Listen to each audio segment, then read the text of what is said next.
পারবে একটা জিনিস, কয় টাকা উনি লোন দিলে কয় টাকা ওনার বেনিফিট আইবে, এইটা ইউনুস সুন্দর করে পারবে। শোনেন, ইউনুস রাজনৈতিক ব্যক্তিত্ব না, ওনারে সবাই আপনার সাপোর্ট করবেন। কোথায় এরকম উন্নয়নমূলক কর্মকাণ্ড করবে? একমাত্র আওয়ামী সরকারই পারে। বাংলাদেশ আওয়ামী লীগ ঐতিহ্যবাহী সংগঠন। আমার তো মনে হয় না যে আওয়ামী লীগ ছাড়া নির্বাচন হইলে এটা গ্রহণযোগ্যতা অর্জন। আমি চাই না যে এই সংগঠন নিষিদ্ধ। ব্যক্তির অপরাধ থাকতে পারে, কিন্তু পুরো সংগঠনের অপরাধ। দেশ তো শুধু ছাত্রের না, শুধু ছাত্রেরাই দেশে বসবাস করে না, আমরাও বসবাস করি।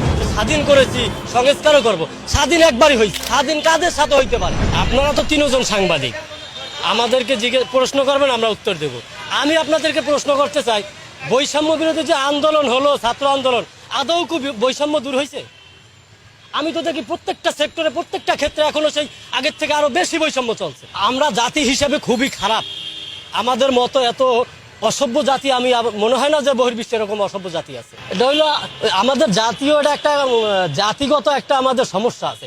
এটা আগে নিরসন করতে হইব। যার যার স্থান থেকে তার ভালো হইতে হইবে। আর বর্তমান সরকার এগুলো ম্যান্ডেট করতে পারতেছে না।